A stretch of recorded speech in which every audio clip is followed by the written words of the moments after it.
Il est 17h sur France Inter.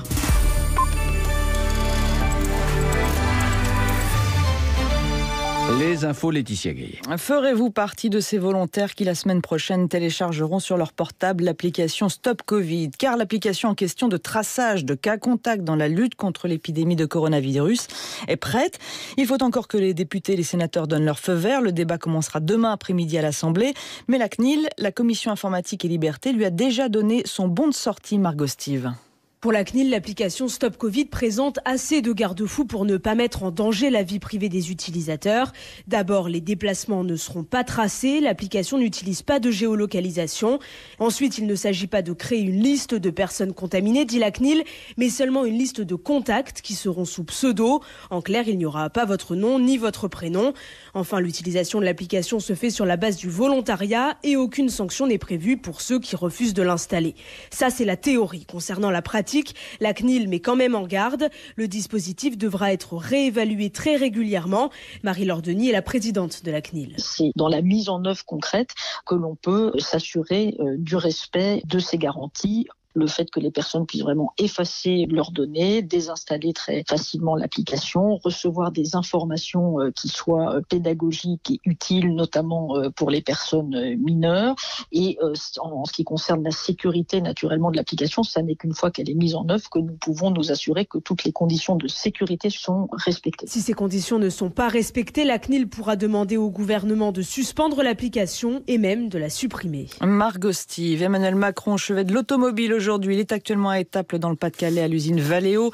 C'est de là-bas qu'il doit dévoiler d'ici quelques minutes le plan pour sauver la filière automobile particulièrement touchée par la crise du coronavirus. Le secteur emploie près d'1 million de personnes en France. Pour ce cas précis, c'est la justice qui décide du déconfinement. Le prince Haussmann à Paris pourra rouvrir ses portes jeudi. Décision du tribunal administratif aujourd'hui qui suspend donc l'arrêté de la préfecture de police, tout comme cela a été fait la semaine dernière pour le centre de Beaugrenelle dans le 15e arrondissement de la capitale. Il y a ceux qui pourront retourner travailler et il y a ceux qui ne pourront pas. Les parents d'enfants qui ne pourront pas être accueillis à l'école à partir du 2 juin pourront continuer de bénéficier du chômage partiel. La précision a été donnée aujourd'hui par Édouard Philippe. C'était lors des questions au gouvernement à l'Assemblée. Le Premier ministre qui détaillera l'ensemble des mesures prévues pour la deuxième étape du déconfinement jeudi. La France se déconfine, enchaîne donc les plans pour la santé, l'automobile, on l'a dit. Et pendant ce temps, elle peine toujours à rapatrier les derniers Français bloqués à l'étranger. Ce matin sur France Inter, Jean-Yves Le Drian, le ministre des Affaires étrangères, a évoqué le problème de ceux bloqués au Maghreb. À partir de demain, 3 vols quotidiens vont partir d'Alger pour rejoindre la France. Encore faudrait-il pouvoir y accéder. Cécile Bidot de France Bleu Nord a joint une franco-algérienne, Fouzia, qui est originaire de Roubaix. Elle est bloquée à Boussada, à 250 km au sud d'Alger, depuis le 12 mars dernier. Pour Fouzia, ce voyage était indispensable. Après l'adoption de son fils, elle avait besoin de récupérer des extraits d'actes de naissance en Algérie. Le séjour à Boussada devait durer 10 jours, sauf que juste après son arrivée, toutes les liaisons aériennes avec la France ont été interrompues. Je suis retournée à l'aéroport le 21 mars en me disant quand même on avait des billets et qu'ils n'allaient pas nous laisser comme ça sur le carreau et qu'on allait pouvoir rentrer. Sauf qu'on est arrivé à l'aéroport, on a trouvé porte close. Du coup, je suis coincée et on est ballotté comme ça, de mail en mail, nous disant qu'on pouvait pas rien faire, qu'il fallait attendre, qu'on était dans un foyer en sécurité et qu'on devait attendre. Avec son fils de 4 ans, elle vit confinée dans une pièce de la maison de son oncle. Les annonces du ministre des Affaires étrangères ne l'ont pas franchement rassurée. Elle n'arrive pas à accéder à la réservation d'un quelconque avion retour. Impossible de réserver, impossible. On est connecté, vous vous rendez compte, on est connecté depuis 48 heures. On fait un cauchemar. J'ai pas dormi. On est à bout, on est fatigué. On n'en peut plus. Fouzia affirme qu'ils sont 6000 franco-algériens dans son cas. Une page Facebook a été créée intitulée « Binationaux bloqués en Algérie ». Cécile Bidot, un homme de 36 ans interpellé à Limoges dans le cadre d'une enquête ouverte pour association de malfaiteurs terroristes. L'homme est soupçonné d'être proche de la sphère néo-nazie. Eux ont kidnappé la responsable d'un supermarché de Castres dans le Tarn, vidé le coffre-fort, 40 000 €, et sont partis avec la somme après avoir relâché la victime. L'opération aura duré une trentaine de minutes. 3 hommes sont recherchés depuis depuis lundi soir. On parle de plans tous azimuts. Celui pour la chaîne du livre sera présenté en fin de semaine par Franck Riester, le ministre de la Culture. Mais peut-on sauver un secteur de la crise du coronavirus quand certains de ses membres se déchirent? L'auteur Johan Sfar, par ailleurs président d'honneur de la Ligue des auteurs professionnels, a jeté un pavé dans la mare. Il accuse la Société des gens de lettres de ne pas redistribuer l'aide destinée aux auteurs. Ça pose la question de la profession d'auteur. On écoute Johan Sfar. C'est une profession qui a été organisée il y a très longtemps de manière extrêmement paternaliste, et aujourd'hui que les auteurs se réveillent et disent attendez, on a quand même un métier, on a quand même droit aux mêmes avantages et aux mêmes choses que les autres employés dans le pays, il y a des gros coups de frein corporatistes. Le sentiment que j'ai, et là je parle uniquement pour moi, c'est que les instances gouvernementales ont essayé d'agir et ont été stoppées net par les groupements qui sont censés nous représenter et qui nous représentent bien mal en fait. Et la Société des gens de lettres dénonce des propos. Ces propos, et va porter l'affaire en justice pour diffamation. Elle le dit par la voix de son directeur général, Patrick Lockman. Nous n'avons rien touché. Pour être parfaitement transparent et précis, la Société des gens de lettres a été sollicitée le 3 avril dernier pour allouer une aide d'urgence aux auteurs qui a été mise en place par le Centre national du livre. Elle accomplit cette mission sans aucun frais de gestion ni aucune subvention. C'est pour ça que les propos de M. Sfar qui laissait entendre que la SGDL avait conservé ses sommes est tout à fait inacceptable. Toutes les demandes sont examinées par cette commission qui se réunit chaque semaine sous le contrôle du Centre national du livre. La SGDL a versé à ce jour, pour être très précis, 534 801 € d'aide depuis la mise en place du dispositif le 20 avril. Dossier réalisé par Ilana Mor-Youssef, France Inter, 17h06. Aujourd'hui sur France Inter, la voiture est dans le téléphone sonne. Le 18-20, Fabienne Synthèse. Faut-il sauver le soldat Renault et son concurrent Peugeot? Et qu'est-ce qu'on sauve? Est-ce que ce sont les emplois ou le monde d'avant qu'on aide à sortir de l'eau? Est-ce qu'on accélère ou est-ce qu'on freine sur la voiture propre? 01 45 24 7000. Et l'actu du monde, c'est dès 18h. Aujourd'hui, nous retournons aux États-Unis. Le 18-20, 2 heures d'infos internationales et interactives. À tout à l'heure sur France Inter. Boulanger. On fait rien pour l'environnement dans cette famille. Eh ben, range ta chambre. Quel rapport? Chez Boulanger, nous récupérons vos anciens appareils dans nos magasins et les recyclons grâce à la Big Collect. Et jusqu'au 9 juin, la Big Collect s'associe à l'initiative Un monde de liens lancée par la Fondation Boulanger pour offrir des tablettes aux hôpitaux et aux EHPAD et permettre aux patients de garder le lien avec leurs proches. Boulanger, si bien ensemble. Voir conditions sur boulanger.com. C'est l'heure de Parc Jupidémie sur France Inter. Allez-y, on y fonce. –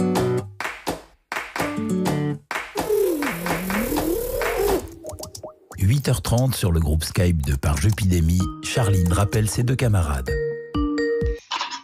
Allô, les amis, vous êtes là? Oui, on est là, présent. On est là. Bon. Oula, j'ai peur. Qu'est-ce qui se passe? Alors, comme vous le savez, le gouvernement a présenté son plan Ségur pour la santé, du nom de l'avenue du ministère de la Santé. Oui, ouais, parce que c'est pas le plan de la comtesse. C'est une blague pour Juliette Arnaud. Oh là, j'ai compris, la comtesse de Ségur. C'est brillant. Bah oui. Je l'avais. C'est brillant, en effet. Donc, j'ai décidé de faire pareil pour notre équipe. Ah, oh là, je savais que c'était mauvais signe. Alors, le plan Kennedy de Parc Jupiter. Bah, c'est bête qu'on n'habite pas rue des Victoires, parce qu'on aurait fait le plan des Victoires de Parc Jupiter. Ça aurait été mieux. Je dirais mieux. Oui. C'est bête qu'on n'est pas sur l'A3. Pardon? Pourquoi? J'ai pas compris. Bah, on aurait fait le plan A3 de Parc Jupiter. Ah oui, bah oui, effectivement. C'est brillant. Alors, je lance donc une grande concertation. Oh, bah une concertation avec toi-même, j'imagine, comme d'habitude. Bref, nous allons tout d'abord demander une revalorisation des salaires. Ah, ça c'est oui, très bonne idée, Charlie. Ah oui, par contre, on oublie celui de Manoukian. Hein. Et oui. Clara, c'est peut-être pas la peine non plus. Enfin, surpayé quand même. Voilà. Ensuite, je voudrais que vous sachiez que la question du temps de travail ne doit plus être un tabou. Hein. Oh là, c'est-à-dire un peu plus de souplesse ne nous fera pas de mal. Ah bah, c'est vrai, notamment à toi, Charline, la souplesse, c'est pas... ouais. Comment? Non, rien. Non. Pour tout le monde, c'est bien, oui. Alors, le maître mot, c'est le pragmatisme, car il faut lever les contraintes. Il faut libérer les créativités. Oh, c'est beau, on dirait du Édouard Philippe, là, ce que tu dis. C'est ce que je disais, hein, c'est hyper inquiétant. Ah, je vois, si elle continue comme ça, on va finir au Havre. Hein. Ouais, en plus, le Havre, c'est sur la 13. Ah oui. Ah non, parce qu'à 13, c'est trop. Ah ouais. C'est un petit peu trop. Très brillant.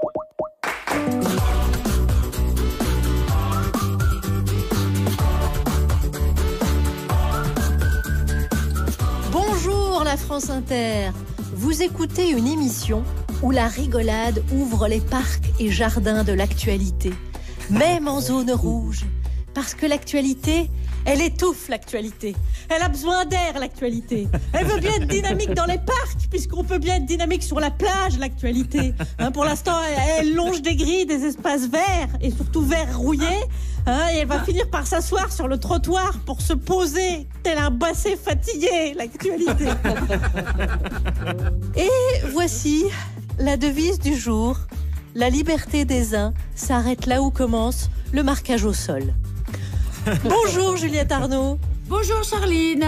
Après avoir exposé les personnages, le lieu, la temporalité du Grand Maulne, vous poursuivez votre lecture de ce classique pour pénétrer plus loin dans l'intrigue et on comprendra que ce qu'a écrit le jeune Alain Fournier en 1913 n'a pas pris une raid. Et pourquoi ? Selon vous et votre grand-père. Lequel ? Grand-papa Fournier. Oui, ma mère, il est mort depuis longtemps. Salut Guillaume Meurice. Bonjour les amis. C'est un jour faste pour aller à la rencontre des gens dans la rue. Il suffit de leur parler de la mise en service de l'appli Stop Covid. Et ce sont des heures de discussion passionnantes qui s'offrent à vous et donc à nous. Je suis en train de changer mon identité numérique. Je me fais passer pour un Brésilien de 17 ans, rappeur, pour dérouter l'algorithme. Bonjour Thomas Croisière. Bonjour Charline, j'ai un petit cassoulet qui mijote, donc si on pouvait faire vite, parce que là, ça creuse sévère. Vous aussi, vous nous faites partager bien des choses, dont votre cassoulet du midi. Et un classique aussi, autant culinaire que cinématographique, un classique populaire. Vous avez montré à vos enfants Crocodile Dundee. Oh. Les aventuriers australiens, ils ont des crocodiles. Et les aventuriers français, ils ont des chèvres. Je suis avec une jolie fille et j'ai une vie d'aventurier. J'ai une chance inouïe, non ? Bonjour Alex Vizorek, nous sommes mardi. Bonjour. C'est une journée de filles le mardi dans Par Jupidémie. Femme, femme. Oh là là là là là. Je te dédie ces lancements. Mais oui, c'est toujours bien de chanter du Jean-Luc Lahaye, même si celles que je vais vous proposer ne sont plus du tout dans sa tranche d'âge. Constance sera avec nous et nous verrons si le déconfinement lui réussit aussi bien que le confinement. Il y aura également celle dont le métier consiste à repérer les grands auteurs. Autant vous dire qu'on n'est pas près de retrouver un recueil de poèmes de mon Jean-Luc chez Lattès. Bonjour Clara Dupont-Mono. Bonjour Alex, moi je suis un peu trop jeune pour Jean-Luc Lahaye. Ah oui, c'est ce qu'il m'a dit l'autre jour. Oui. Il m'a dit ça la rassurera. Ça marchera pas. Musicalement, là, inutile de vous dire que même quand elle avait 14 ans, elle écoutait pas Papa Chanteur, c'est Mélanie Bauer. Ajoutez à cela un dessin pour vos doigts, des exercices de premier choix et un journal en partenariat. Si avec ça, le programme est pas bon, débarquez-moi. Oh, non, mais non. Le journal en partenariat avec qui ? Avec Pif Gadget ? Avec vous. Avec vous. Ah, bon, là on peut y aller alors, on y va. France Inter, Charline Vanhoenacker, Alex Vizorek, Par Jupidémie. Mettez-vous dans d'excellentes dispositions car nous allons commencer par écouter Constance et ça c'est vraiment comme plonger dans une piscine sans avoir trempé l'orteil. Commencer comme ça. Mais cette émission c'est aussi le partage de sensations. Alors sachez au préalable que Constance n'est pas privée d'espace vert. Elle vit dans la campagne de l'Oise, c'est-à-dire au milieu d'un espace vert dont elle a même pu jouir pendant le confinement. Alors pourquoi est-ce que dans sa tête, elle est dans un état pire que nous qui sommes restés à Paris ? Allez savoir, c'est le mystère. Bonjour Constance. Bonjour à tous et bonjour même aux autres. Alors je ne sais pas si vous avez entendu parler ces dernières semaines d'une petite pandémie mondiale qui aurait engendré quelques légères modifications au niveau de la vie globale des personnes. Suite à cette discrète épidémie, eh bien pour les gens qui par exemple au hasard comme moi exercent un travail en rapport avec le spectacle vivant, eh bien, ça pue clairement du cul. Car je suis passée d'un rythme de travail de pute à un rythme de travail de personnes décédées. Mais je ne suis pas du genre à rester dans un coin pour crever. Non, je ne suis pas un pneu. Alors, j'ai décidé de me réorienter professionnellement. Comme je suis une femme, je suis fourbe. Alors, j'ai décidé de tout simplement voler le travail de Guillaume Meurice. Parce que moi aussi, je peux interroger des sacrés trous du cul dans ma rue. Vous n'avez pas l'exclusivité des trous du cul dans vos rues, Guillaume Meurice. Non, non. Nous aussi, à la campagne, on a des trottoirs. Je peux aussi micro-trotter des personnes pour leur faire dire le fond sale de leurs pensées. Moi aussi, je peux faire ça. Mais ouais. Ah tiens, j'aperçois une personne. Bonjour madame, c'est France Inter. Et qu'est-ce que vous pensez de cette épidémie ? Oui, vous êtes contre. Vous êtes contre. Et vous avez toujours été comme ça, contre les choses. Et quand vous parlez de théorie du complot comme ça, vous n'avez pas peur des conséquences ? Oh, ça n'est pas la peine de monter sur vos grands chevaux, madame. Eh bien, puisqu'on en est au nom d'oiseau, moi aussi je t'emmerde, connasse. Oh. Mais vous avez pas honte de dire des horreurs pareilles ? Vous êtes des animaux ou quoi ? Qu'est-ce que vous faites de la notion de solidarité et d'altruisme ? Et qu'est-ce que l'islam vient foutre là-dedans ? Non mais c'est dingue. Oh, c'en est assez. J'ai entendu assez d'âneries pour la journée. Je rends mon tablier. Vous m'entendez, Guillaume Meurice ? J'arrête ce travail. Ça me rend chèvre. Vous pensiez que j'allais mettre un bruitage de chèvre, alors qu'en fait c'était un bruitage de coq. Parce que je suis une sacrée farceuse. Bon allez, je vous laisse les copains. En attendant de reprendre une activité professionnelle, je suis en train d'écrire un roman sur un type très méchant qui envoie des lettres anonymes avec des nouilles en forme de lettres à des personnes allergiques au gluten. C'était Constance à la ferme.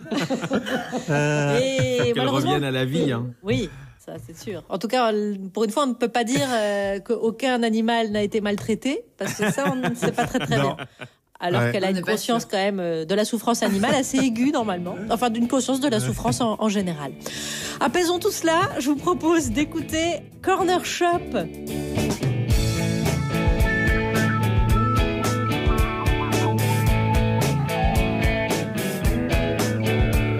There's dancing behind movie scenes, behind the movie scenes. Sadirani, she's the one that keeps the dream alive from the morning past the evening to the end of the light. Brimful of Asher on the 45, well it's a brimful of Asher on the 45.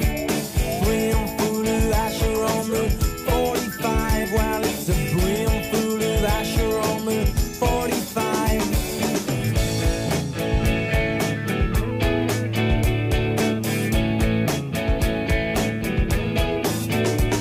And singing, illuminate the main streets and the cinema aisles. We don't care about no government warning about the promotion of the simple life and the dams they're building.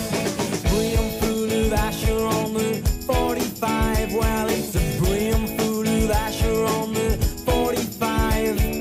Brimful of Asher on the 45, well it's a brimful of Asher on the 45. Everybody needs a bosom for a pillow. Everybody needs a bosom. Everybody needs a bosom for a pillow. Everybody needs a bosom. Everybody needs a bosom for a pillow. Everybody needs a bosom. Mine's on the 45.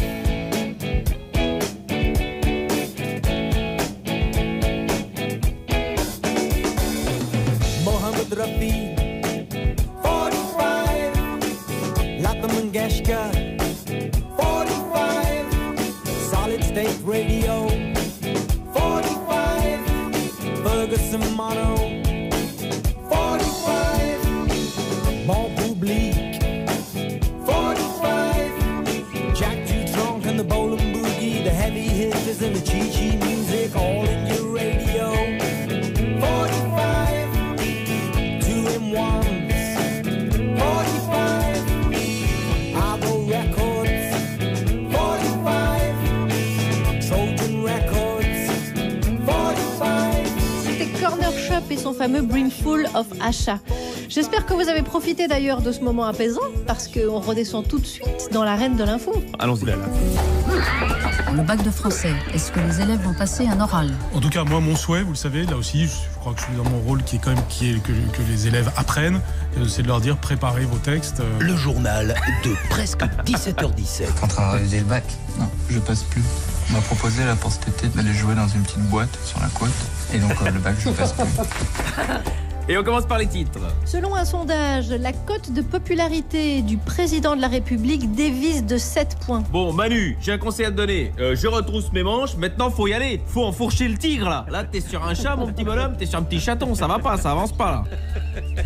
Emmanuel Macron, qui aujourd'hui était en visite chez l'équipementier Valeo pour annoncer son plan de soutien à l'automobile. Et oui, pour la réouverture des bars, il a consulté Jean-Marie Bigard. À mon avis, hier soir, il a pas manqué de passer un petit coup de fil à Samina Seri ou Benoît Magimel, mais à mon avis, il est chaud. Et les brèves? Écoutez, pour mes brèves, j'appelle personne, Charline. Surtout pas vous. Eh ben, tant mieux. Voilà. Et commençons par le médical. Oui, l'OMS suspend temporairement les essais cliniques avec l'hydroxychloroquine par mesure de précaution. Et ouais, c'est un exploit de voir un médicament dont la carrière est plus courte que celle de la Rousseau. De qui? Ah, la pauvre, elle avait rien demandé. Ouais, c'est une balle perdue. C'est ce qu'on appelle une balle perdue. Bonne elle nouvelle, était là, elle écoute l'émission, elle a dit oh, c'est une bonne émission. Le tabagisme étant... Bon, personne ne m'écoute, mais moi... Si, moi je vous ai écouté. Le tabagisme. Donc, moi je connais la bonne nouvelle. Hein. Vous la voulez ou pas? Oui. Ah oui. Voilà. Donc, le tabagisme est en forte baisse en France depuis 2014. Oui, en revanche, selon Camélia Jordana, le passage à tabac, lui, est en forte hausse dans certaines régions. Il n'y avait pas une alerte jeu de mots normalement avant ces trucs-là Non, parce que celle-là, c'est pour amener la blague suivante. Ah ok, pardon. Vous avez vraiment décidé de me ruiner l'information là en fait. Pardon madame, c'est pas ça votre but dans la vie. Alors je poursuis, justement, parce qu'il y avait un lien avec la blague d'avant. Et voilà. Donc, voilà, justement, et plus personne ne sait ce qui s'est passé. On venait de parler de Camélia Jordana, et à ce propos, Christophe Castaner lui a répondu en ces termes: la liberté du débat public ne permet pas de dire tout et n'importe quoi. Eh oui, on sent bien que Castaner n'a jamais regardé l'heure des pros sur CNews. Attendez, vous voulez dire qu'on peut dire n'importe quoi en télé, là? Ah bah bien sûr que oui. La preuve en 2 mots, Sibeth Ndiaye. Ouais. Et voilà. Politique encore, selon Dominique Voynet, l'épidémie... Oh là là, Charline, c'est un journal d'actualité. Dominique Voynet, c'est bon. Pardon, pardon, autant pour moi, c'est vrai. Voilà. Alors je la zappe, d'accord. Bon bah c'est la suivante, enchaînez-moi ça. Hier, invité sur LCI, Philippe Douste-Blazy a déclaré qu'il... Charline, on a dit l'actualité de 2020, pas de 1993. Philippe Douste-Blazy, c'est bon. Ah oui, celle-là aussi, vous pensez? Non, mais je sais bien que Laurent Gérard limite encore, mais c'est pas un bon baromètre, faut pas se fier à ça. Allez, économie à présent. Le déconfinement coûterait 3 points de PIB de plus à la croissance française, déjà obérée de 6 points à cause du confinement. Alors là, Charline, c'est un autre problème. Est-ce que vous avez compris ce que vous venez de dire? Non, pas du tout. Enfin, je voulais élever le niveau du journal entre 2 blagues de tub, en fait. Oui, ben non, parce que non, les auditeurs, ils comprennent mieux mes interventions sur un sujet que je maîtrise, moi. Au moins, vous voyez. Très bien. On poursuit alors à Lyon. Une femme, Anne Soupas, s'est portée candidate à l'archevêché de la ville pour alerter sur l'invisibilité des femmes dans l'église. Ouais, c'est bien de le tenter, mais à peu près autant de chance que Stevie Wonder de terminer un Rubik's Cube, je pense, à peu près. Pourquoi vous dites ça? Non, parce que dans l'église, si vous voulez, c'est l'inverse de l'élection à la mairie de Paris. Pour rester dans la course, il faut forcément avoir une tub. Vous voyez, c'est la nuance. Allez, les brèves. Allez, les brèves. Dans le Tarn, un poteau téléphonique traverse sa voiture. Il s'en sort avec une légère égratignure. On ne le répétera jamais assez. Les dangers du téléphone en voiture. Faites attention. Merci. Et la dernière? Et la dernière. Oh! Ah non. Ah bah voilà. Alerte. Je l'ai mis à la fin, cette fois, l'alerte de jeu de mots. Comme ça, si je fais un bide, il y a le jingle qui arrive et personne ne s'en rend compte. Vous voyez? Alors, on va balancer le jingle. Bah moi, je coupe, de toute façon. Excellente précaution. Ça vous honore, Alex. Donc, allez-y. Alors, attention, écoutez bien. Aux États-Unis, un chat est né avec 2 visages. On imagine bien que c'est un chat siamois. Bam. Jingle. Oh là là. Envoyé. Juliette Arnaud, vous, comment vous est venue l'idée de nous replonger dans le Grand Môle? Sérieusement? Oui, sérieusement, je vais passer après les 2 visages. Non, mais ne faites pas attention, personne ne s'était rendu compte là. Personne ne s'était rendu compte. Les gens ont déjà oublié parce que j'ai dit le Grand Môle. Ils ont fait oh là, ça là. Le Grand Môle. Oui, comment vous est venue l'idée? Et comment? Parce que c'est un classique, Charline. C'est un classique que personne ne veut jamais relire. Donc moi, je m'en charge parce que j'ai les nerfs, j'ai les épaules. Et j'ai les seins aussi, mais ça n'a pas il n'y a pas de rapport. Oh là là, mon Dieu, non, c'est pas vrai. On en était sortis, on y revient. Bon, allez-y, commencez parce que je... Quoi faire là. Allez, plouf plouf. La fête dont je vous entretenais hier est suffisamment centrale dans le roman Le Grand Moulin pour occuper 3 chapitres complets. Un peu comme quand je vais écrire mon autobiographie, ça sera un peu comme la boum que je dois... celle où en 3e 2, j'ai échangé un baiser avec Jeff Cressman alors que j'avais un énorme bouton de fièvre. Oui, c'était pas de l'amour, c'était de la rage, mais ne nous égarons pas. 3 chapitres donc intitulés La fête étrange, puis La fête étrange suite, puis La fête étrange fin. Fête donc, mais étrange. Adjectif baudelairien par excellence, on glisse donc du roman d'aventure à la Stevenson à autre chose. Cette étrange fête, le Grand Moulin y a atterri en pleine nuit après s'être perdu dans la campagne, froissé, fourbu, épuisé après avoir perdu et la carriole et le cheval. Et le château comme apparu au milieu d'une forêt sombre et touffue, après un sentier obscur, un château délabré mais parfaitement illuminé et des convives. Alors il y a des vieilles gens dont le Grand Moulin se dit qu'ils sont, et je cite, comme des grands-parents pleins d'indulgence qui sont persuadés à l'avance que tout ce que vous faites est bien fait. Et puis des enfants ou des adolescents, tous déguisés comme en 1830. Tous attendent quelqu'un qui tarde. Un jeune homme dont on se prépare à fêter les fiançailles. Il s'appelle Franz de Galais. Il a une sœur, Yvonne. Et Yvonne, c'est la jeune fille blonde qui joue du piano, dont le Grand Moulin est instantanément tombé amoureux. Et quand le fiancé arrive, Franz de Galais, c'est sans sa fiancée. Et la fête est finie. Franz est malheureux à mourir. Le Grand Moulin doit partir, avec une obsession, y retourner, retrouver le domaine mystérieux et Yvonne de Galais, sauf que Bernic. Le Grand Moulin s'est endormi dans la voiture qu'il ramenait et il est incapable de retrouver son chemin. François Sorel alors l'aide dans ses recherches. Il fabrique une carte, il fouille la région, mais rien. Le domaine mystérieux est comme perdu. L'obsession du Grand Moulin devient aussi celle de François. Sa quête devient la leur, parce que c'est ainsi l'amitié. Où est le domaine de la fête étrange? Est-il si étrange, lui aussi, qu'il est par-delà l'arc-en-ciel? Alors, ça veut dire que Dorothy avait raison, dans Le Magicien d'Oz. Ce n'est pas un endroit où tu peux aller par bateau ou en train, c'est loin, c'est très loin, c'est peut-être derrière la lune, c'est peut-être au-delà de la pluie, c'est...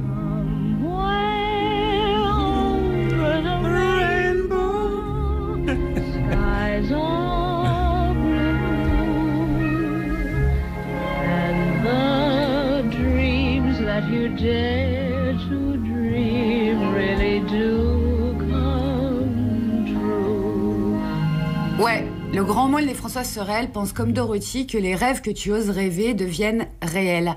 François dit « Frères, compagnons, comme nous étions persuadés tous deux que le bonheur était proche et qu'il allait suffire de se mettre en chemin pour l'atteindre. Et les chemins, ils vont tous les essayer. Sauf qu'entre-temps, est arrivé dans leur classe un jeune bohémien. » avec un visage fin, très pâle, un peu piqué de rousseur, et surtout la moitié de la tête bandée.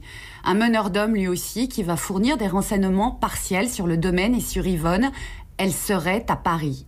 Alors le Grand Moulin part vivre là-bas dans la grande ville, et François reste seul. L'adolescence semble finie, sauf que... Merci, bisous, merci. Le cliffhanger. Hey, chaque fois, hein. Bah bien sûr. D'ailleurs, le Bellemare. Je suis Pierre Bellemare. Le Grand Moulin a d'abord été publié en feuilleton, d'ailleurs, donc c'est justifié. Juliette Arnaud. Pourquoi vous nous avez pas dit que vous aviez choisi le Grand Moulin parce qu'il y avait une grande fête? Il suffisait de voilà.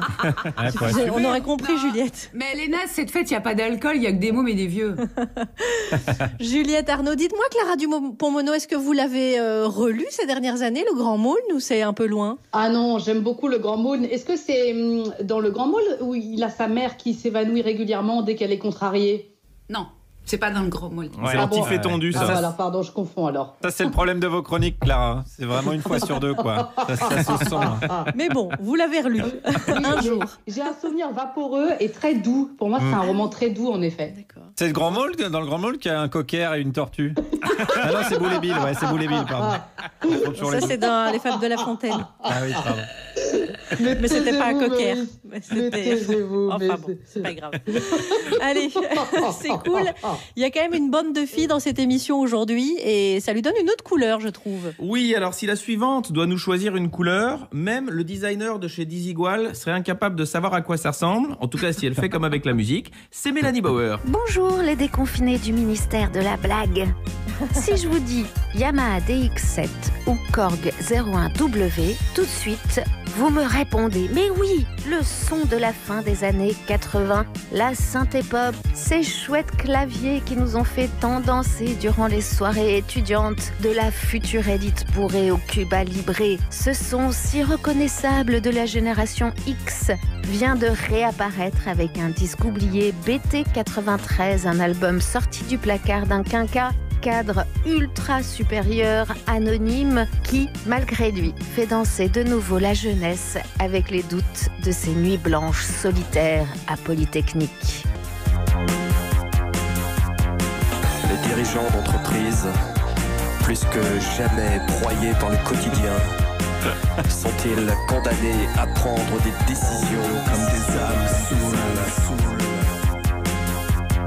Les entreprises sont-elles dorénavant destinées à faire figure de navires ballottés par des éléments déchaînés et incontrôlables, tandis que l'équipage hésite entre l'incantation et la risque fratricide? J.L. Bauer, Managing the Resource Allocation Process. BT93 est un mystère, des chansons composées entre 1989 et 1994. À l'époque snobé par les maisons de disques, alors que ce jeune artiste freinait des cas de fer face à son devenir de futur patron. Il chantait avec acharnement son dégoût de la vie dorée qui s'étalait devant lui. Alors vous me direz, vous, jeune gauchiste, que c'est indécent les états d'âme de ce pauvre petit étudiant bourgeois de X en 1990 face à son devoir de réussite. Est-ce que vraiment, si je finis tous les épinards de mon assiette, cela va aider les enfants qui crèvent de faim? C'est une bonne question.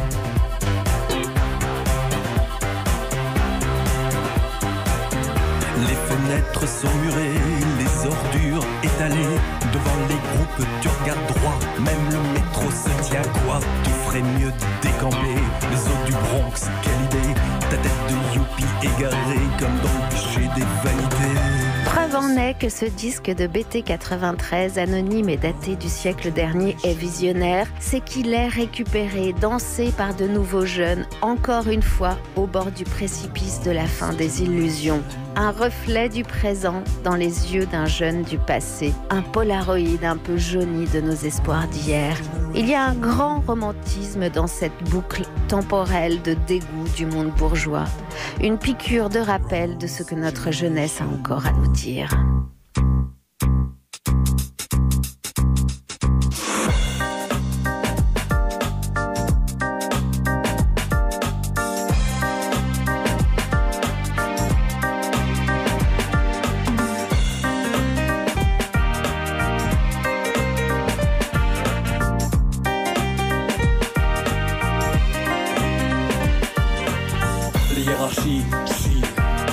Dans son froc en normal c'est fin. Leurs cuisses se sont fait la malle. Ils ont perdu les pédales, tous à la manif. Moi je sais ce qui nous nique, c'est les segments stratégiques.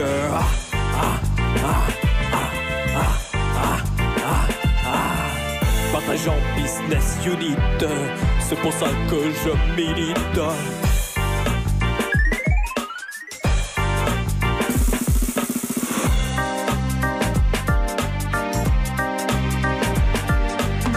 Hiérarchie, dans son froc en massif, leurs couilles se sont fait la malle.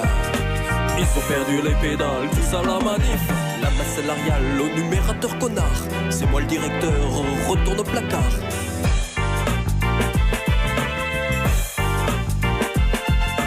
Productivité vaut pas rentabilité. Le cash flow je respecte, mais la qualité j'inspecte.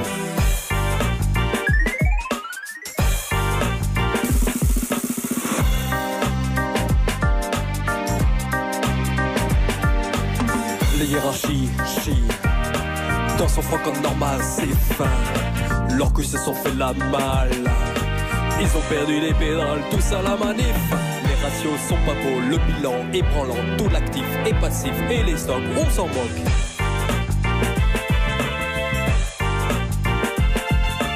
Virez-moi toutes ces brêles, il nous faut un vrai patron. Des gros outils de gestion, ça c'est dans mon programme.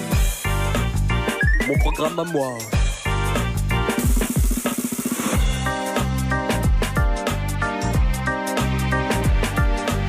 Les hiérarchies chient dans son froc en norma, c'est fin. Leurs couilles se sont fait la malle. Ils ont perdu les pédales, y'a personne à la manif.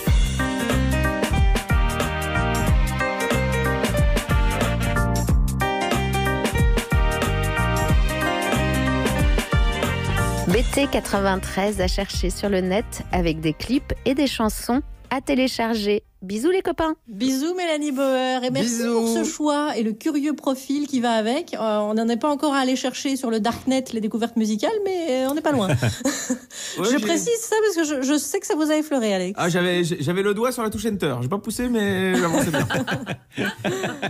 Alors, qui est avec nous aujourd'hui, Alex? Eh bien, nous avons déjà entendu Constance et Juliette Arnaud. S'il vous reste donc un morceau de tympan, vous entendrez encore Clara Dupont-Mono et Thomas Croisière. Mais avant cela, celui qui est incapable de citer une chanson de Camélia Jordana, mais qui œuvre en sous-main pour qu'elle reprenne la chanson de Renaud, J'ai embrassé un flic, c'est Guillaume Meurice, bonjour. Ou J'ai embrasé un flic. Oh là là, attention. Oh là là là là. Même si brûler des gens, je le rappelle, c'est pas très bien. Ça se fait pas. Non, notamment en rapport au bilan carbone. Je vais vous parler technologie aujourd'hui avec l'application Stop Covid qui est disponible sur vos smartphones et qui permettra de traquer les riches qui pratiquent l'évasion fiscale. Mais non, putain, mais vous suivez rien du tout. Oh, c'était un test pour voir si vous suiviez ma chronique. Mais je vous vois depuis qu'on est sur Skype là, je fais ma chronique, vous faites autre chose. En plus, j'ai installé un mouchard dans vos ordinateurs. Ah oui, je peux vous dire, j'ai vu l'historique de navigation d'Alex. Bon, même le marquis de Sade, il a dit c'est chaud, hein. C'est chaud quand même ce qui se passe. Hein. Donc faites gaffe à ça, faites attention à vos données personnelles. Si avec l'application Stop Covid, on suit les individus, on pourra voir que Édouard Philippe, il se rend quand même 3 fois par jour au MEDEF. Et qui garde pas toujours son froc sur lui. Vous voyez, ça pose quand même des questions, cette application.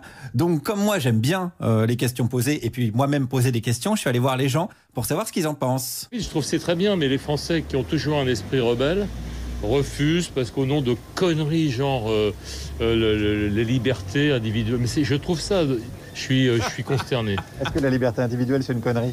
Il n'y a qu'en France qu'on entend des conneries pareilles. Ah oui, c'est pas faux. Bon, après, il y en a qui ont tenté d'en parler en Russie, au Venezuela, mais c'est compliqué avec des gencives en moins quand même. Hein. On est aussi audible qu'un duo Étienne Dao, Jane Birkin, donc c'est un petit peu galère. Déjà qu'en France, si tu dis qu'il existe des violences policières, tu te fais matraquer la gueule. C'est chaud. Donc on arrête les conneries parce que... Si vous voulez, ça a été le même débat avec les caméras dans les rues. Au début, c'est toujours la même population qui refuse les caméras. On va pas citer de gens de sensibilité. Mais si, justement, dites-moi qui c'est. Mais non, c'est toujours des socialos, c'est toujours les Verts, les socialos qui refusent tous ces trucs-là. Ouais, le vrai danger, c'est l'alliance Olivier Faure, Yannick Jadot. Hein. Ça, on le sait. Hein. Moi, ça me fait flipper aussi. C'est la dictature des pistes cyclables et des salades de quinoa. Hein. C'est ça qui nous guette. Hein. Vraiment, c'est flippant. Quoi qu'il en soit, on va vers quelque chose d'inéluctable selon cet autre citoyen. De toute façon, on y va vers le Big Brother. Ça, c'est évident. Maintenant, après, allez à Jacques Tess. Est-ce que c'est pas flippant ? Si, bien sûr. Bon, je pense qu'en France, il y a un contre-pouvoir, il y a la presse, il y a le Parlement. Ouais, il y a plein de contre-pouvoirs. La presse, hein. Regardez les unes de Paris Match, de l'Express, du Nouvel Obs. Franchement, c'est dingue. L'autre jour, dans le Parisien, il y avait la recette de la polenta au cèpe. Alors que Macron, il déteste ça. C'est quand même, à mon avis, il va avoir des problèmes, hein, les mecs. Et puis le Parlement, contre-pouvoir de ouf. Hein. Il y a un nouveau groupe à l'Assemblée, là, c'est les Black Blocs de LREM. Les mecs, ils vont en réunion en Stan Smith. Hein. Non, mais on en est là dans ce pays. C'est fou furieux. Moi, ça me fait froid dans le dos. Je préfère passer à autre chose. Donc, ce monsieur, qu'est-ce qu'il pense de Stop Covid ? Ça me convient tout à fait. Ça doit effrayer personne. Ils ont le gouvernement et puis toutes les personnes qui s'en occupent disent que les données de chacun ne seront pas utilisées. Bon, c'est tout. Il faut les croire. Puis voilà. Il faut les croire, vous pensez ? Bien sûr qu'il faut les croire. Pour quelle raison il ne faudrait pas les croire ? Peut-être parce que des fois ils mentent. Et alors ? Ouais, c'est vrai que attends, si on commence à plus croire les gens qui mentent, on est foutu. Hein. Moi, c'est pareil. J'ai téléchargé une application de gainage. sur mon smartphone. Et l'application, elle dit obtenez un corps de rêve en 30 jours. Bon, ben moi, ça fait 29 jours. Je sens bien que dans la nuit, il va se passer un truc. Moi, j'y crois, mais j'y crois à fond. C'est pareil quand le gouvernement, il dit on prend pas les données personnelles, même si peut-être on peut se poser des questions. Je me pose aucune question. S'ils disent on les prend pas, ces données, ils les prennent pas, puis c'est tout. C'est-à-dire, vous croyez le gouvernement, quoi qu'il dise ? Non, je ne crois pas le gouvernement, quoi qu'ils disent. Mais je pense qu'ils le mentent très peu. Le seul mensonge qu'ils aient fait, c'est qu'il n'y a pas un mensonge, c'est l'histoire des masques. Ouais, là, ils ont menti alors. Non, ils n'ont pas menti. Quand vous reprenez ce qu'ils ont dit, ils n'ont pas menti. Mais ça n'a pas été clair, leur truc. Non, voilà. C'était pas clair. Quand ils ont dit les masques, ça sert à rien, en plus, on en a plein, c'était pas hyper clair. C'est comme quand Clara, elle dit oui, j'ai un petit souci informatique, mais je gère, vous inquiétez pas. Bon, bah, vous pouvez être sûr que 2 heures après, vous y êtes encore. Hein. Puis vous allez vous rendre compte qu'elle essaie de se connecter sur son Minitel, c'est un petit peu la merde. Allez, il toujours ce même monsieur. Tout ceci, c'est pour aller dans le bon sens. C'est pour justement donner plus de liberté aux gens, aux Français. Maintenant, s'ils ne comprennent pas, on enlève la liberté aux Français, ce sera beaucoup plus simple. Voilà, si les Français veulent plus de liberté, on leur enlève la liberté et puis c'est marre. Vive l'application Stop Covid qui va stopper le Covid. En attendant, l'application Stop Conneries. Merci les gens de la rue et merci Guillaume Meurice. Je vous en prie. Je vous propose maintenant de réviser les maths et le français tout en révisant l'actualité. C'est comme le cumul des mandats au gouvernement. Normalement, c'est pas toléré, mais là, c'est autorisé parce que c'est temporaire. Ça dure le temps de 3 exercices. Exactement. On peut y aller. Allez, j'y vais. Alex. Un exercice de maths, alors notez bien, attention, parce qu'avec les gestes barrières, la pause café au travail est menacée de disparition. Sachant que Guillaume passe environ 200 jours par an au bureau et qu'il pèse souvent sa tournée de café 2 fois par jour. C'est vrai. Moi, à chaque fois, je prends un cours sans sucre, car il faut faire attention à ce corps de rêve qui se voit de plus en plus. Charline prend un long à chaque fois, car elle aime faire durer le plaisir. Juliette prend un Irish Coffee uniquement le matin. Et Clara demande 2 cafés, car elle sait que c'est pas elle qui les paye. À 50 centimes le café, combien peut économiser Guillaume en une année grâce à la distanciation physique? Ouais, c'est dur, hein. Ouais, mais pas facile. Ouais, pas On facile, est tous confrontés à ça dans les entreprises. Hein. Je suis sûr les auditeurs se sont reconnus. Ouais. Hein. Michel Delaconta, son café, gna gna Là, gna, c'est inspiré de faits réels en plus. Hein. C'est de mieux en mieux ces exercices. Pas tout. Du tout. Alors, allons-y sur un exercice de science. Le gel hydroalcoolique est parfois qualifié de virucide parce qu'il élimine le virus. Alors attention parce que le terme virucide est étymologiquement impropre parce qu'on ne tue pas un virus. Le virus n'est pas un organisme vivant. Mais bref, l'usage du terme virucide semble toléré. Alors dans la liste qui suit, qu'est-ce qui est éliminé par le suffixe cide? Donc je vais vous donner une liste. Si par exemple il y a bactéricide, vous devez répondre ça tue la bactérie. Okay. Okay. Alors petit A, on commence facile. Insecticide. Ah non, non mais non, faut pas dire la réponse. Petit B, liberticide. Petit C, glucide. Petit D, écocide. Ok. Guillaume. Alors, exercice de français pour ma part, exercice de style même. Après avoir dit, je cite, Renault ne doit pas fermer d'usine, et ensuite avoir dit, je cite toujours, l'État ne s'opposera pas à la fermeture d'usine Renault. Voilà. Laquelle de ces phrases respecte le style propre à Bruno Le Maire? Réponse A, l'État n'imposera rien à personne. Réponse B, l'État ne se laissera pas intimider par un grand groupe industriel. Réponse C, attention Renault, je vais faire les gros yeux et froncer les sourcils très fort. Ou réponse D, Renault ne doit pas se croire tout permis alors qu'on les subventionne grassement. Les corrigés sont toujours sur franceinter.fr, sur la page de notre émission. C'est toujours toléré, autorisé. Et cet exercice de style nous envoie en droite ligne vers l'intervention suivante, Alex. Et oui, nous allons passer à celle qui se fiche bien de ce qui va arriver de l'industrie automobile. En revanche, elle attend avec impatience de savoir ce qu'il en sera pour les calèches, la réouverture des tavernes à ripaille et les tournois de jeux de paume en plein air. C'est Clara Dupont-Moreau. Bonjour Alex et bonjour les déconfins. Alors, je me suis aperçue que s'il y avait une année qui ressemblait réellement à la nôtre, c'est 1520. Bon, je sais bien que personne n'y a pensé, mais... On n'y était pas. Non, je sais. Mais 2020, en fait, c'est 1520. Et c'est en lisant un excellent livre qui vient de sortir, qui est en librairie, qui s'appelle 1520, que j'en suis arrivée à cette conclusion. Il est signé Guillaume Franzwa. Et comme souvent les historiens, ce monsieur est visiblement un être d'obsession et son cœur a scotché sur l'année 1520. Alors, j'entends d'ici vos sarcasmes et j'y coupe court tout de suite. Tout le monde a ses obsessions. Les membres de cette émission ont aussi leur point de fixette, je vous le rappelle. Et pour certains dans cette équipe, en guise de souvenir, le mot cœur rime parfois avec déambulateur. Je vous laisse deviner qui. Dictateur. Ou viticulteur. Alex, Guillaume et Juliette, je vous laisse réfléchir. Il se trouve que 1520 n'appartient pas à ce club très fermé des dates panaches, des dates éclats qui sont liées à un événement fondateur comme par exemple 1492, 1515, 1789 ou 1951, année de naissance de Jean-Jacques Goldman. Donc, c'est fondateur. C'est une année en forme de courroie qui assure la fin d'un monde et l'avènement d'un nouveau. 1520 est une année fébrile, pleine d'attentes et de tensions, comme lorsque le public guette au spectacle le trapéziste qui s'élance dans le vide, écrit l'historien Guillaume Franzwa. 1520 est nimbé du calme avant la tempête, comme nous. En Europe, deux géants se font face en attendant de se mettre une bonne raclée, c'est François Ier et Charles Quint. Aujourd'hui, ce serait l'équivalent de l'Amérique face à la Chine ou de l'Europe face à la Russie. En 1520, une course au progrès s'empare des populations, comme nous, avec le numérique, que par ailleurs je n'aime pas. Mais 1520, vous l'avez compris, 1520 est l'année des grandes expéditions maritimes. On veut être les maîtres du monde, conquérir des nouvelles terres, de nouveaux marchés. Et de ce côté, les Portugais sont les rois. Magellan est le Mark Zuckerberg de l'époque. On peut le voir un peu comme ça. Et puis, en 1520... un pays décide que ce sera lui le maître de l'économie mondiale et ce pays, c'est la Chine. La dynastie Ming, à l'époque, inonde le marché mondial de textiles et de porcelaine. Objectif, faire dépendre le monde de la production chinoise. En 2020, on savoure le résultat. Merci pour tout. Dans le lointain bruissent parfois les échos de l'ancien monde. En 1520, le clergé catholique est encore solide sur ses jambes, pas encore complètement balayé par le protestantisme. Dans l'art, je regrette, oui, je regrette. On a entendu le prosélytisme, on l'entend. Pas du tout, pas du tout, pas du tout. Elle est sponsorisée cette chronique, j'ai l'impression, non? Pas du tout. En culture, l'art gothique résiste face aux assauts novateurs de l'école italienne et de l'école flamande, mais c'est valable aussi en 2020. Nous aussi, parfois, on entend bruisser un peu des échos de l'ancien monde.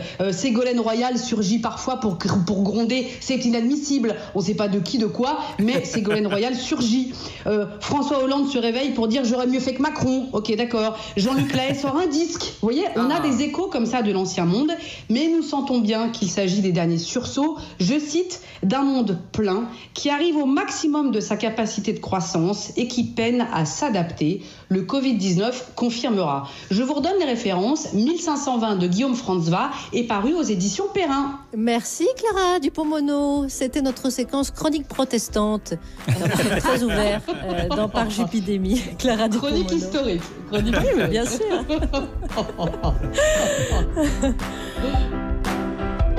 Si je pouvais construire du bonheur, je t'en ferais des tonnes, je t'en ferais des tours, j'en ferais des gratte-ciel. Si je pouvais construire du bonheur,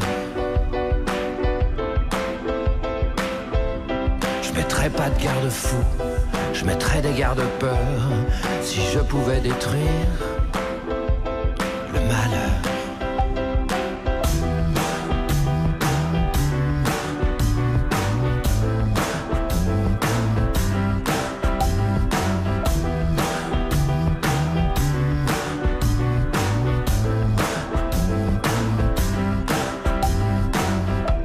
Si je pouvais construire du bonheur,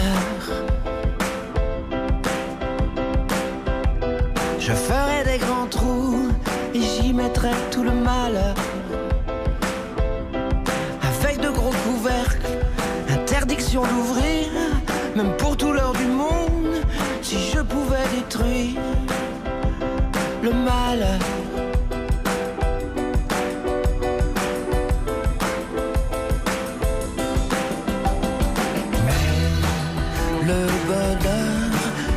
construit pas en dur. Non, le bonheur, on l'a pas à l'usure. Le bonheur, c'est un peu comme l'air pur. Faut avoir du nez et le courage de monter, d'aimer là-haut, au sommet, faire soi-même. Tout le boulot, tout le boulot, tout le boulot, tout le boulot, tout le boulot. Si je pouvais construire du bonheur, je t'en ferais des tas, je t'en ferais des kilos, je t'en ferais des tonnes, je t'en ferais des tours, je t'en ferais des gratte-ciel, je t'en ferais des montagnes. J'aurais honte de rien, j'aurais honte de rien. Mais le bonheur, ça se construit pas en dur. Ça se construit pas tout court, on l'a pas à l'usure. C'est un peu comme l'air pur, il faut avoir du nez et le courage. C'était du bonheur de Jean-Louis Aubert. Et maintenant, accrochez-vous parce qu'aujourd'hui, le making-of du bricolage, il est, comment dire, il va être douloureux pour tout le monde. On s'est dit, il n'y a pas de raison que nous soyons les seuls à subir ça quotidiennement. L'auditeur doit savoir, l'auditeur doit endurer avec nous si on est vraiment une équipe. On se serre les coudes. Aïe, aïe, aïe. L'un d'entre nous a un TOC. On ne l'avait jamais remarqué jusqu'à ce qu'on soit contraint d'enregistrer l'émission avec des temps d'attente entre les connexions. Ah oui, mais oui. Ah, vous êtes reconnus ? Allez, courage à tous.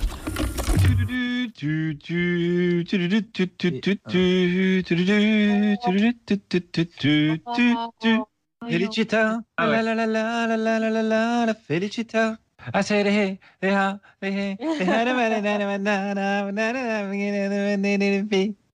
y est, c'est le week-end, c'est un super week-end. La la la la la la la la la.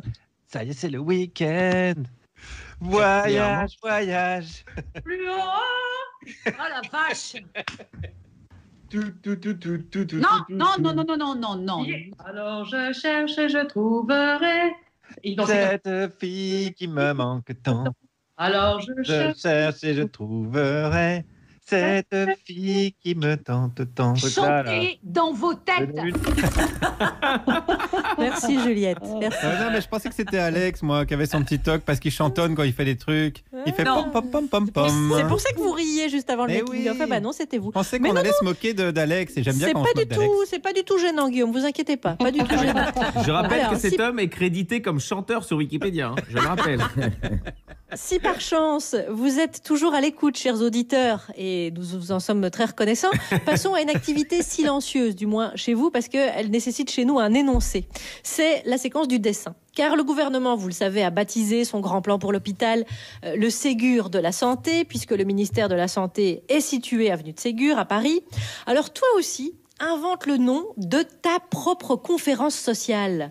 C'est facile. Donc tu prends le nom de ta rue, tu le colles à un sujet de société et ensuite tu réalises le dessin qui va avec et que cela t'inspire. Par exemple, si tu habites rue Jean Jaurès, tu peux créer le Jaurès de la filière piscicole. Si tu habites l'impasse des Alouettes, tu peux aussi quand même créer l'impasse des Alouettes du numérique. Et bien sûr, tu la dessines, tu la postes sur Twitter avec le hashtag #parjupidémie avant demain 14h30. Et notre stagiaire Kélian Yousfi, qui est connecté avec nous aujourd'hui depuis Mulhouse, les choisit et les poste sur notre page Facebook. Alors avant que l'émission ne se referme, on ouvre toujours le mini ciné-club.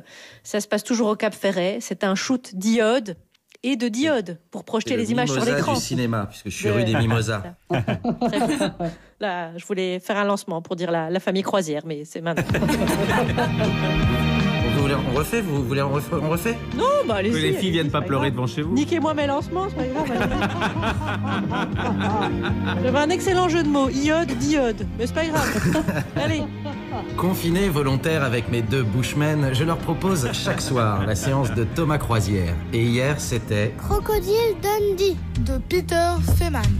Il suffit d'une réplique pour lancer le plus gros succès du cinéma australien. Et si tu vois de quoi je parle, t'es un ancien. Il y a des voyous qui viennent à côté de Crocodile Dundee et la fille, là. Et là, ils ont un petit canif. Et ils disent l'argent ou la mort. Vous avez vu, j'ai un couteau. Et là, Crocodile Dundee, il fait ça, c'est un couteau? Non. Ça, c'est un couteau. Et là, il sort un couteau de 30 cm, la lame, super pointue. Ça, c'est un couteau. Et ça suffit à lancer la carrière internationale de Paul Hogan, humoriste cathodique des antipodes découvert dans l'émission New Faces, sorte de graine de star locale, et qui eut pendant 10 ans son émission à sketch modestement intitulée The Paul Hogan Show. Et si tu sais qu'elle a été diffusée sur FR3 dans la case de Benny Hill, t'es un ancien. Wow. J'ai pas trop aimé le personnage Crocodile Dundee qui s'appelle, on l'appelle Mick Crocodile Dundee. J'ai trouvé qu'il faisait son frimeur. J'ai trouvé juste que c'était classe qu'il vivait dans la forêt et tout ça. Mick Dundee vit dans le bush australien où il est chasseur de crocodiles, ce qui impressionne les Géraldines. Et si tu sais que ça veut dire les meufs, t'es un ancien vraiment. Crocodile Dundee, je trouvais qu'il faisait son meilleur. Qu'elle changeait tout le temps de femme, que la fille, elle aurait pu tout simplement dire à son petit aimé moi je vais partir vivre avec Crocodile Dundee. Je sais que ces comportements polyamoureux te choquent et papa te demande pardon d'avoir sollicité ton avis pour choisir ses matchs Tinder, Happen ou Grindr. Mais sache qu'au début, Sue, elle a pas du tout envie d'en parler à son mec de sa passade croco, car elle se l'est envoyée comme l'ex de papa s'est envoyé le chef des sports du club Med d'Assini. Et depuis, il pleure. Mais laissons là mes larmes pour revenir à nos crocodiles. Ça raconte qu'en fait ils se rencontrent dans un bar et en fait la fille elle dit on part à New York. Alors lui il dit c'est quoi la télé, c'est quoi les escalators et c'est quoi ces trucs qui roulent comme ça, comme des escaliers. Et après il découvre un petit peu New York. Une mécanique de scénario dite du fish out of water, ou en bon français, le poisson qui sort des waters. En Australie, ça donne Crocodile Dundee, chez les Américains Tarzan à New York, chez nous, un Indien dans la ville. Et si on pardonne à Mimi Sikou de s'appeler en fait pipi de chat, on pardonne à Mick Dundee d'avoir voulu populariser l'expression « ça flotte mon pote ». Ce film est un bijou de scénario nommé aux Oscars, car c'est non seulement une bonne comédie, mais aussi une jolie romance. Ça raconte qu'en fait la dame elle est amoureuse de Crocodile Dundee, mais je comprends pas pourquoi Crocodile Dundee lui est aussi amoureux. Bah moi je comprends, car Linda Kozlowski, elle mérite son tarif. Alors, oui, pardon. En matant Crocodile Dundee, j'ai retrouvé une liberté de parole très mid-80s, car si ce classique sortait aujourd'hui, il serait comme Michel Sardou, accusé injustement de sexisme, racisme et homophobie. Pourtant, quel bonheur que cette scène finale sur un quai de métro, aussi culte que l'échelle de Pretty Woman ou le porté de Dirty Dancing. L'immense succès du film donna naissance à 2 suites, et puisque Mick et Sue, enfin Paul et Linda, tombèrent amoureux sur le tournage, un bébé. Il se prénomme Chance. Alors laissez-en une à cette comédie romantique caïman parfaite. Vive le cinéma!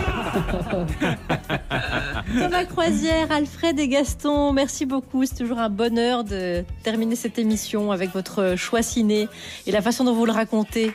Merci aux tauliers de notre établissement, Alex Vizorek, Juliette Arnaud, Guillaume Meurice et Thomas Croisière. Je vous retrouve demain? Bien sûr.